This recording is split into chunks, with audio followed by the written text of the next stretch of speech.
दोस्तों, अगर आप भी वन टाइम इन्वेस्टमेंट करना चाहते हैं किसी ऐसे म्यूचुअल फंड के अंदर जो आपको एफडी आरडी के कंपैरिजन में 2 गुने 3 गुने रिटर्न प्रोवाइड कराए, तो ऐसे म्यूचुअल फंड का नाम है SBI Magnum mid cap fund. जी हाँ दोस्तों, ये फंड काफ़ी पुराना है और जब से ये शुरू हुआ है तब से लेकर आज तक इसने 18.13% के रिटर्न्स को मेंटेन किया है। अगर आप इसमें 1 लाख रुपए का निवेश करके छोड़ देते हैं और अपने किसी बड़े टारगेट को अचीव करना चाहते हैं, जैसे मान लीजिए बच्चों की हायर एजुकेशन के लिए या बच्चों की शादी के लिए या अपने रिटायरमेंट के पॉइंट ऑफ व्यू से, तो आपके पास में एक लॉन्ग टर्म का टाइम होगा, यानी कि 20-22 साल या 25 साल का टाइम होगा और उस समय में ये 1 लाख रुपए दोस्तों आपको 25-30 गुना बढ़कर मिल सकता है। अगर हम बात करें दोस्तों कि 1 लाख रुपए का अगर निवेश करके छोड़ देते हैं और ओवरऑल जिस तरह से इस फंड ने 18% के रिटर्न्स दिए हैं, आगे आने वाले टाइम में भी मान लीजिए ये हमें 18% के रिटर्न ही प्रोवाइड करा कर देता रहता है, तो 21 साल के टाइम पीरियड की अगर हम बात करें तो हमारा 1 लाख रुपए बढ़कर 32,32,000 रुपये हो जाएगा, क्योंकि 31,32,000 रुपये के हमें इसके अंदर रिटर्न्स मिल चुके होंगे। ठीक इसी तरह से अगर मान लीजिए आप अपने रिटायरमेंट के पॉइंट ऑफ व्यू से इन्वेस्टमेंट करके छोड़ना चाहते हैं 1 लाख रुपए, मान लीजिए आज आपकी एज लगभग 30 साल के आसपास है, तो आपके पास में 30 साल का समय है। तो अगर हम 30 साल तक 1 लाख रुपए डालकर इस फंड के अंदर छोड़ देते हैं और ये हमें 18% के रिटर्न दे देता है, तो उस केस में 1,43,00,000 रुपए हमारे फंड की वैल्यू हो जाएगी, क्योंकि 1,42,00,000 रुपए के हमें एस्टिमेटेड रिटर्न्स मिल चुके होंगे 18% रिटर्न के हिसाब से 30 साल के टाइम पीरियड में।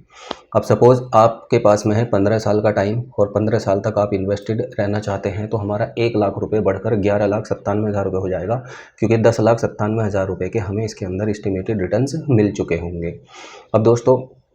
इस फंड की अगर मैं बात करूं तो ओवरऑल इस फंड ने 18.13% के रिटर्न्स दिए हैं और पिछले 5 साल के इसके रिटर्न 13.50% के हैं। पिछले 3 साल के इसके रिटर्न 42.80% के हैं और पिछले 1 साल में इसने 5.54% के रिटर्न्स दिए हैं और पिछले 1 महीने में नेगेटिव के 3.11% के रिटर्न्स प्रोवाइड कराए हैं। दोस्तों, ओवरऑल इस फंड की जो रेटिंग है वो 4 आउट ऑफ 5 है और मिनिमम आप इसके अंदर दोनों तरह से आप इन्वेस्टमेंट कर सकते हैं। अगर आप वन टाइम इन्वेस्टमेंट करना चाहें तो मिनिमम 5,000 रुपीज़ का इन्वेस्टमेंट आप कर सकते हैं, और अगर आप ज़्यादा इन्वेस्टमेंट करना चाहते हैं तो 5,000 रुपये से ऊपर जितना आपका बजट हो उतना पैसा आप इन्वेस्ट कर सकते हैं। ये 1 लाख रुपये की कैलकुलेशन मैंने करके दिखाई है। इसी तरह से आप दोस्तों जो भी कैलकुलेशन कराना चाहते हैं तो आप नीचे कमेंट करके बता सकते हैं अपना अमाउंट, तो मैं कैलकुलेशन करके दोस्तों नीचे आपको बता दूंगा। और अगर आप चाहें मंथली बेसिस पर, अगर आपके पास में मान लीजिए पैसा नहीं है वन टाइम इन्वेस्टमेंट करने के लिए और आप चाहते हैं कि मैं वन टाइम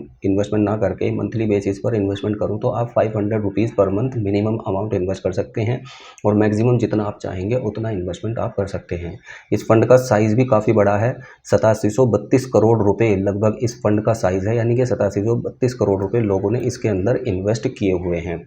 और जैसा इस फंड का नाम है SBI Magnum mid cap fund, तो जो मिड कैप कैटेगरी की कंपनीज होती हैं उनके अंदर इस पैसे को दोस्तों इन्वेस्ट किया जाता है। यही कारण है कि इसके अंदर ग्रोथ के जो चांसेस हैं वो बहुत ज़्यादा हैं।